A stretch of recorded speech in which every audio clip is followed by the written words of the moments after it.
Thank you. No, the university began to actually prepare for this earlier in the week. Formal discussions began yesterday morning with a conference call with the university's weather contractor. It said the storm was different because of the wet, heavy snow that caused slippery conditions and power outages.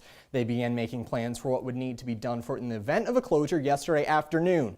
They monitored weather conditions into the evening as the storm began to arrive, and DPS and News Services wrote a press release this morning around 1:30 a.m. with this is the same release you received this morning telling you that classes were canceled. And the official decision to actually cancel classes was not made until a 5:30 a.m. conference call with Chief Law Enforcement Officer Tony Costello says it was a perfect mix of combined conditions for today's snow day.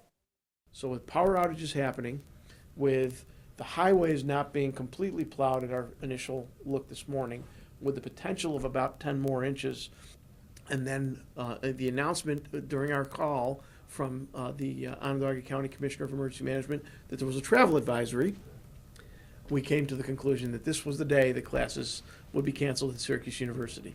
Snow has been falling between an inch and an inch and a half per hour throughout the day, making it difficult to keep roads clear and sidewalks safe. So as soon as we plow, and as soon as we drive a snowblower through a sidewalk area, within minutes there's more snow there. So conditions continue to be slippery.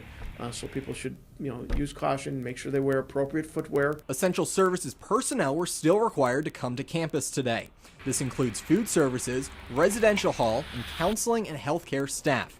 It also includes people who work in recreational services in locations like the library, where students go when they are not in class. We sent them a message to say, hey, the conditions are bad, be careful coming in, but we still need you. Okay. And certainly our folks from public safety, fire safety, physical plant, the custodial workers, people who plow and sweep and take care of, they all need to be here. The buildings are still here, the students are still here, we're just not having classes.